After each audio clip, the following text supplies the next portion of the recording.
All right, so y'all little ugly dudes, y'all have some questions for Mike Wang.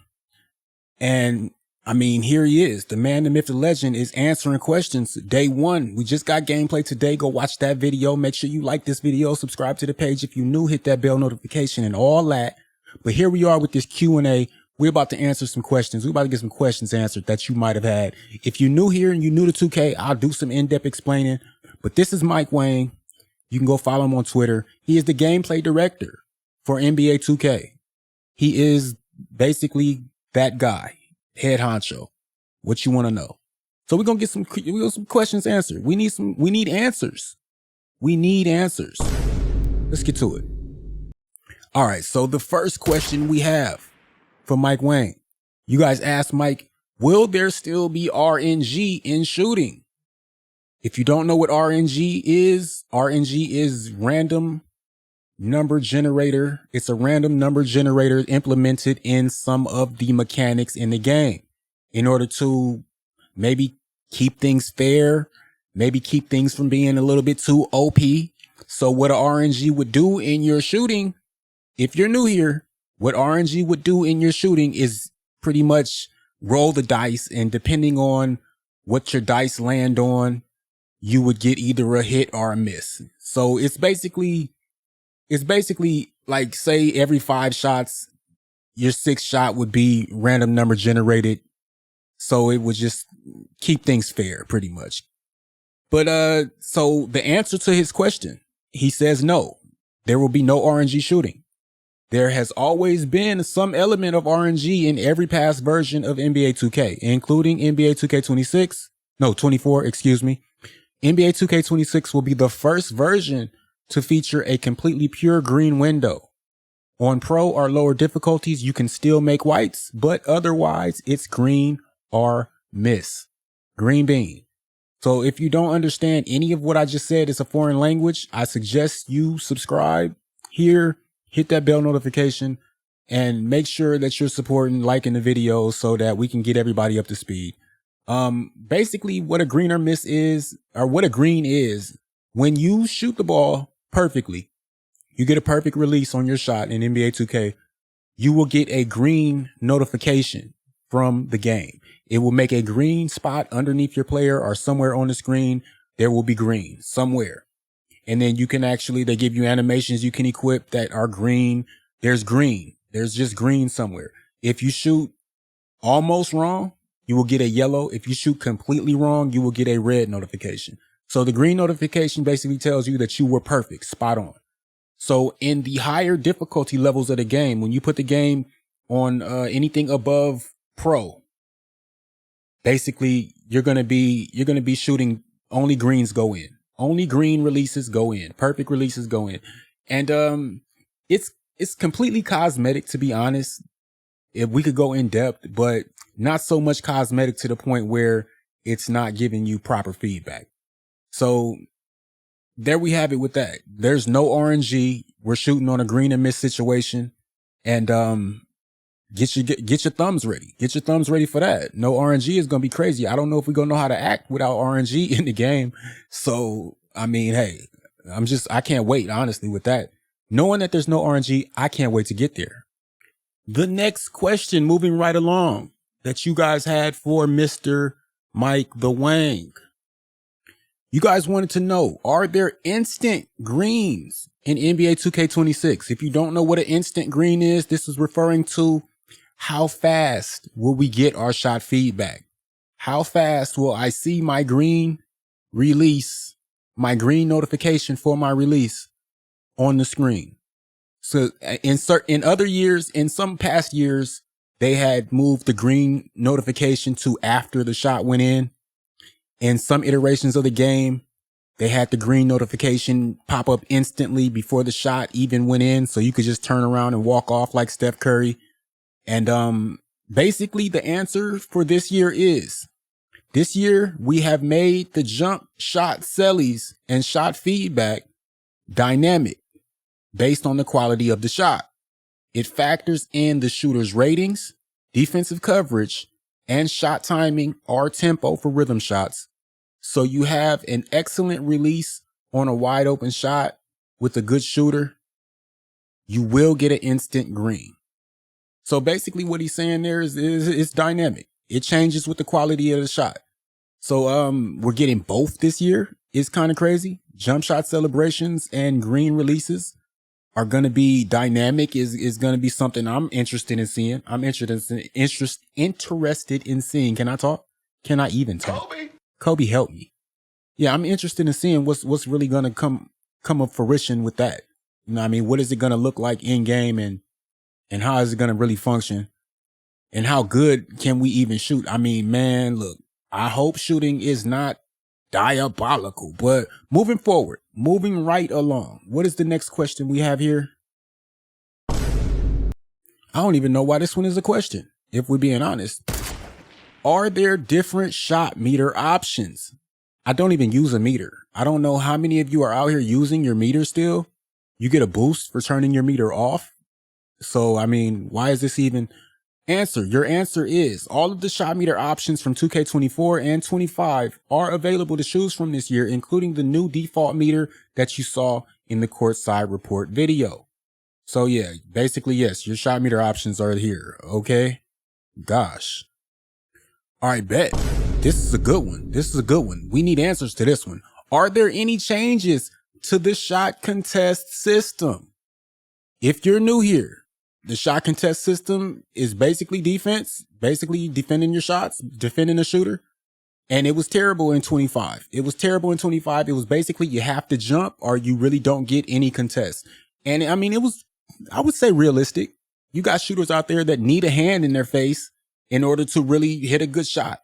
There are shooters, that's most shooters, honestly. Most really good shooters in real life would prefer a hand in their face to give them pretty much a, I don't know, like okay, on a weapon, on a firearm, how you have like the reticle on a firearm.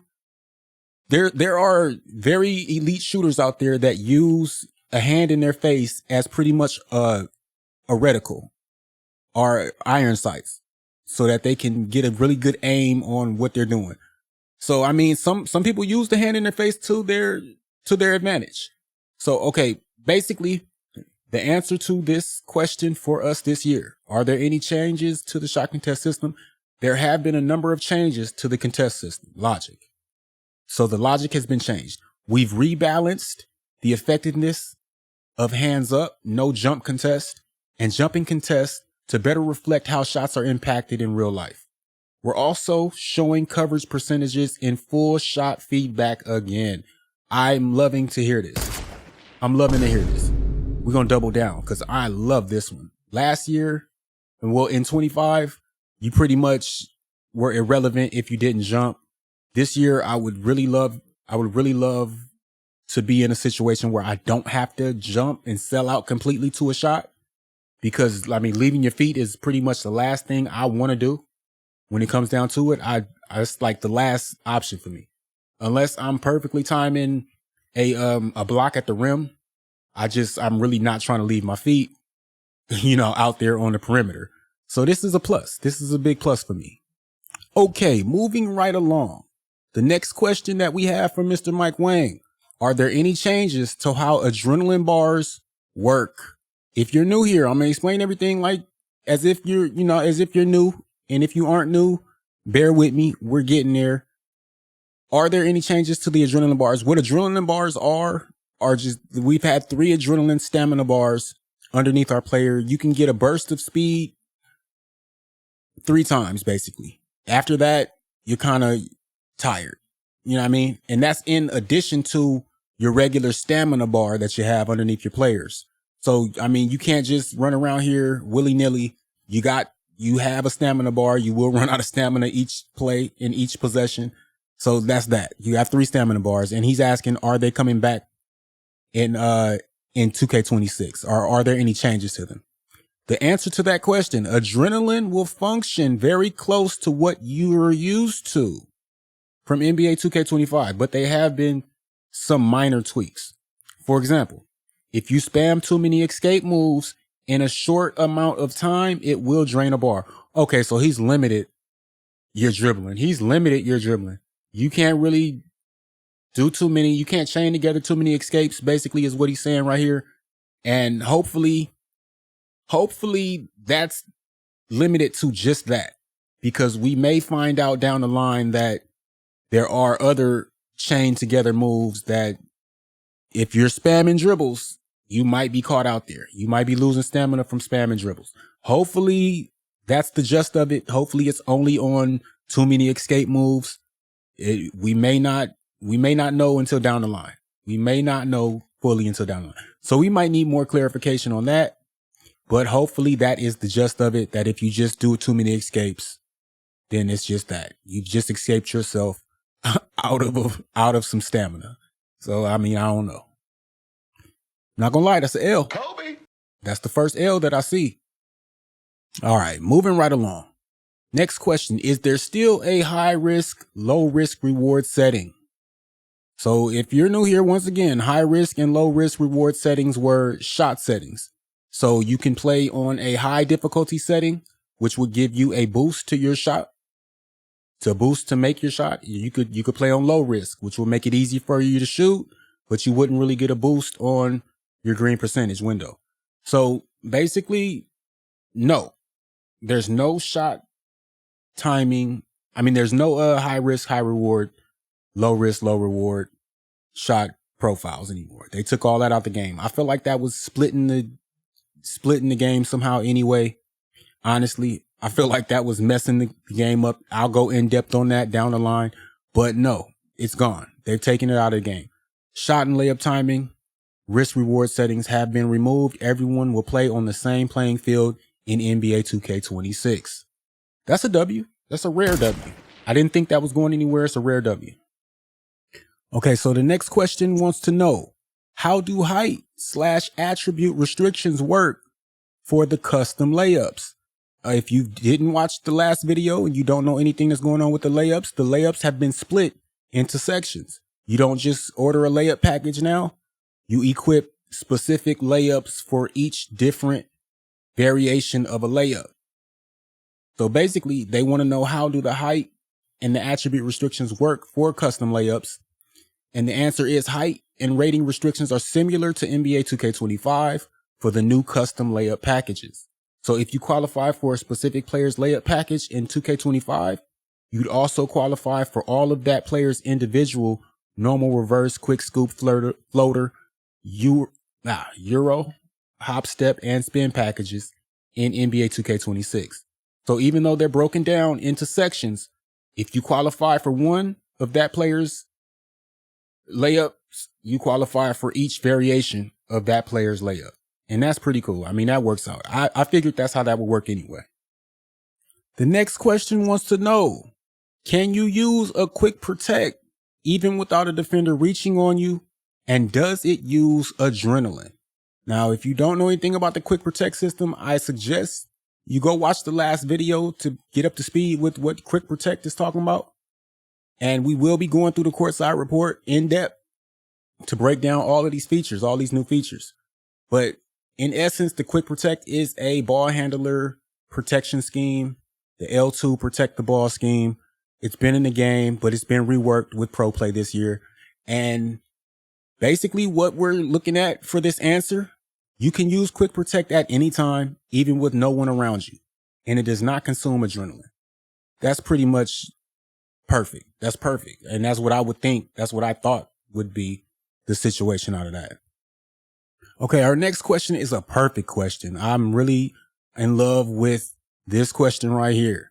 Are there any changes made to address L2 dexing? If you're new here and you don't know what L2 dexing is, in NBA 2K25, there was an exploit where in a 2v2 situation between a center or just any two players pretty much, one player could hold L2, which puts you in a post stance. So one player could post up against complete air and block out a defender from reaching his goal, from getting to a player to stop him. So I could run around somebody holding L2. I could run back and forth around somebody holding L2 until I'm completely wide open and you cannot catch up to me because the person holding L2 is completely in your way. Full-fledged. So have they addressed that? The answer to that question is they've made efforts to reduce the unrealistic motion cuts that can result from dexing. Attempting to use dexing to cut back and forth repeatedly will consume adrenaline. I don't know if that's going to be enough though, Mike, honestly. And then I don't know what you can do to nerf. Nerf like the gravity around me standing in the post. So I don't know. This still could not be a fix. The only thing that would make it a fix is that if you just can't shoot with no adrenaline, if it consumes your adrenaline quick enough for you to really not even be able to get a shot off. Because if you don't know, if you're new here and you don't really know anything about how adrenaline works, with no adrenaline bars left, you get 3. And if you don't have any of them left, you really can't perform up to par. You know, your shots won't go in. If I don't have an adrenaline bar, I can't really get a good dunk off, and my shots probably won't go in if I shoot the ball. So, I mean, that's that with that. That's a win though. That's a win-win when it comes to trying to combat the L2 dexing that was terrible last year. Okay, so for our next question, can anyone do a quick catch and shoot, or does it have an attribute / badge requirement? It's a pretty good question. And I say this every year. 2K highlights certain features in the game as new features. But I've been playing the game long enough to know that these aren't completely new features, but they are highlighted correctly for the fact that Pro Play is actually changing a lot of these features in the game and making them actually noticeable and usable, and they actually make a difference. Because holding L2 before you catch and shoot has been a thing for years. If I'm holding L2 in the corner, I put my hands up in a ready position. That's been a thing forever. That's been a thing forever. That's just the facts. But what Pro Play is going to do is change how dynamic that affects your shooting. And I understand that completely. And I see why it's being highlighted as a new feature. The answer is anyone can perform a quick catch and shoot mechanic. There's no restrictions. There's no restrictions for that. But there will be a difference between a high rating shooter. I mean, I'm pretty sure. This isn't part of Mike Wang's answer. This is just me kind of spitballing. I believe there should be some type of difference between a high rating shooter doing it and a low rated shooting doing it. But, I mean, that's all going to come down to user. User is going to have to, if you're a good, I mean, the user is going to predict, you know what I mean? You know what I'm saying? I guess you know what I mean. Kobe. Moving right along. The next question. Are there any changes to dunking? Answer for this is yes. Holding the turbo and pro stick down is how you meter dunk in NBA 2K26. This will also encourage more flashy dunks, but you can also get flashy dunks on the shot button if you're wide open with no trailing threats, excuse me. The meter dunk logic has changed a lot, and you'll notice a much bigger green window on open dunks, both driving and standing. Sounds cute. Sounds like something I'm interested in. I mean, we're going to have to wait to get our hands on the game to see exactly how it functions, though. Okay, for our next question. How does rhythm shooting and butting shooting compare? And the answer is, the goal was to make both rhythm and button shooting viable options, with neither having an advantage over the other. But there are very different mechanics, so it's not really possible to directly compare them. Some will be much better with the button and some will be much better with the stick. Rhythm shooting is definitely more rewarding, in my opinion, though. And he put a little winky face after that, old school winky face. So, I sense some, I don't know. I sense some innuendo there. Like, rhythm shooting is still going to be rewarding. I find it funny how this is the moment where I can actually say, okay, Mike, I find it funny how you want to play games and say that they're both viable and neither one should have a reward or an advantage over the other, when in 2K25, you definitely made it where stick shooting had a boost to your green window, a boost to your make percentage, and you giving me the winky face, like wink, wink. You still need to get that boost that we got a hit and boost. Are you playing games with me, or are there hit and boost in here? I don't want to start this early in the year, bro. Come on, man. Like, the winky face is throwing me, because I'm not going to lie. I'm not a fan of the stick rhythm shooting. I would like it to not give an advantage to shooters. I'm being honest. I don't want to go on a tiffy. I'm not going to go on a rant, but that little winky face is throwing me, bro. Stop that. Okay, and our final question that we have for the video is a very, very good question. I don't even know. I'm lost for words with this one. Okay. Can you explain how the rhythm shooting works? Can I still green a shot with early or late timing? And the answer is, rhythm shooting is basically all about mastering your shot's unique tempo. There's still an ideal timing point for when to push the pro stick, but you don't have to green the timing to make the shot. However, the better you time the release, the more wiggle room you have to match the tempo. The timing of the right stick movement and the speed of the stick throw will also affect how the animation plays out. So if you start to push early or throw the stick fast, you'll see the shooter rush into the animation. If you delay your push, you'll see the player hold the set point and hang a bit before starting the shooting motion. And if you throw the stick too slow, you'll see a lazier looking follow through. It's great if you need to intentionally rush your shot to beat a closeout or low shot clock, but your green tempo will be much smaller. I don't really know how I feel about this one. We'll have to go way more in depth on this and maybe its own separate video, because I mean, he went through and actually made a thread with a couple of people, and they did throw this Michael Jordan game 6 in this joint, game 6 type of shot where he kind of hung in midair for a little second. So I do that brought it kind of closer to some kind of idea in my head on what's going on. But there's a thread here, it's just somewhat of a thread. And we'll kind of go through that. Because Dimework has some good question work out there. So yeah, we might dedicate a video to this. But I mean, that's pretty much that. We spent enough time on it. Went through some Q&A. I mean, follow Mike Wang. Get his followers up. Make sure you're tapped in. Be tapped in. Tap in with me. Make sure you hit the like button. Subscribe to the page if you're new. Hit that bell notification. We'll be back with more of it when it's time for more of it. Y'all be cool. Kobe! Your booze mean nothing. I've seen what makes you cheer.